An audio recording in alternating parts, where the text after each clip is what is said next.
Greetings, I'm John Setzler. Welcome to the Kamado Joe Cooking Channel. Today I'm actually taking a request from my mom of all people. She came across a recipe that she said she thought would look really good, something that would be right up my alley. And this is called Atlanta brisket. I'm going to put a link in the video description to the Cook's Illustrated source on this recipe because I'm going to be using most of their ingredients, but I'm going to change the cooking technique. So let's get started. We're going to start out today with an 8 3/4 pound brisket flat section, and I've already taken the liberty of trimming off a good bit of the fat cap on the bottom side. So the first thing we're going to do to prepare this brisket is take a fork and just poke holes all over this surface. And then when that's complete, we're going to rub salt. We're going to sprinkle probably a tablespoon to a tablespoon and a half of a coarse, I'm using a coarse sea salt here, and get a good coat of that on there. And then we're just going to rub it in. Then we're going to flip and repeat the process. And then we'll rub salt all over this side, just like we did on the back side. And our next step is I'm going to wrap this brisket in plastic and put it in the refrigerator for at least 6 hours and up to 24 hours, but I'm going to put it in and let it stay overnight. Okay, it's time to fire up the Big Joe. I'm going to take 2 of our Kamado Joe starter cubes and get them started inside the grill here and let the grill burn with the lid open for about 10 minutes or so. After our fire gets going, I am going to set my heat deflectors in to the lower position here. We're going to be cooking indirect. And then I'm going to set my cooking racks in the top position. And we're going to let the grill come up to about 250 degrees. In order to get to 250 degrees, I'm going to set my bottom vent, about 1.5 inches open. And then I'm going to close the top vent and open the daisy wheel fully.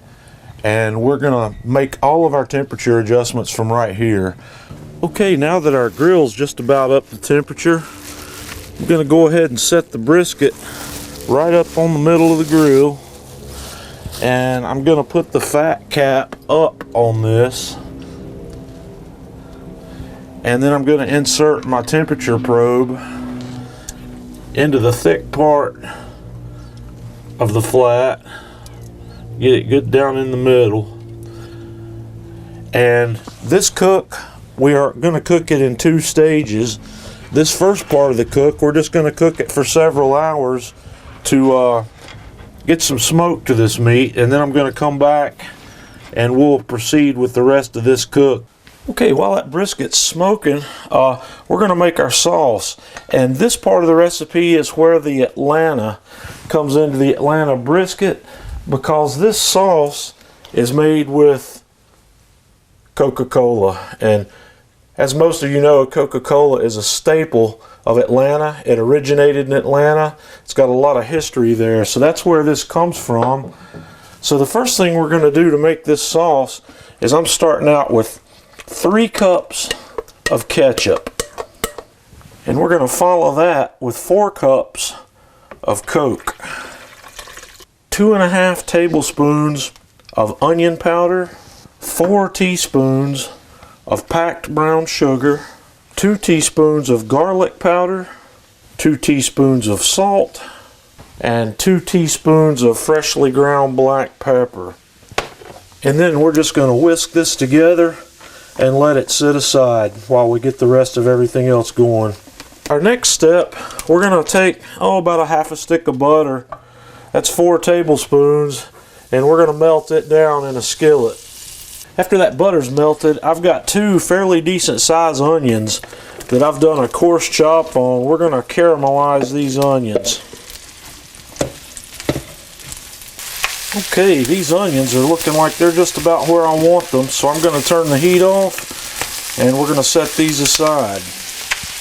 Okay, I've taken my caramelized onions and put them on the bottom of a large foil pan. I've taken my brisket off the grill and we're going to set it in the pan right on top of those onions. This brisket cooked at 250 for about 3 hours or so. We were up to about an internal temperature of 155 degrees. So what we're going to do from here is we're going to pour our sauce over the top of this brisket, and then I'm going to cover this pan in aluminum foil and we're going to take it back to the grill. Okay, we're ready to put this back on the grill, so I'm going to open it up. We're going to set this pan right in the middle and I'm going to close the lid, and we're going to ramp the temperature up from here. We're going to bring the temperature up to 325 degrees roughly and let this cook for about 3 hours at 325. So we'll close it up.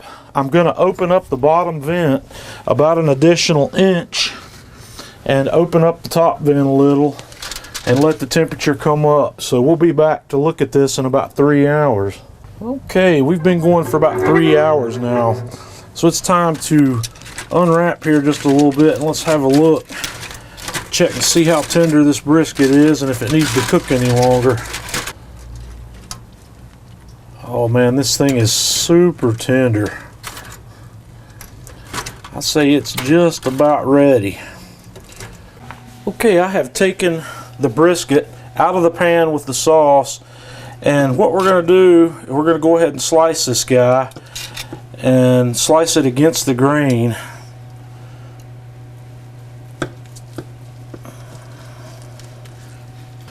Now that we have that sliced, I'm going to set it aside. Next thing I'm going to do is come back to my saucepan, and we're going to use a spoon to ladle off a good bit of the fat that's in there. And then after we've got most of that fat ladled off, I'm going to set the sliced brisket right back in the pan with the sauce. And then I'm just going to spoon some of the sauce up over the top of the brisket, and we're going to let this sit for a little while before we're ready to eat. This cooking technique has worked perfectly. This is one of the most tender briskets I've ever cooked. I've never cooked one in a foil with sauce before, but this thing slices like butter with a hot knife. It's that tender. So give this a try. Let me know what you think. Join us on Facebook at facebook.com/Kamado Joe. And until next time, this is John Setzler with the Kamado Joe Cooking Channel.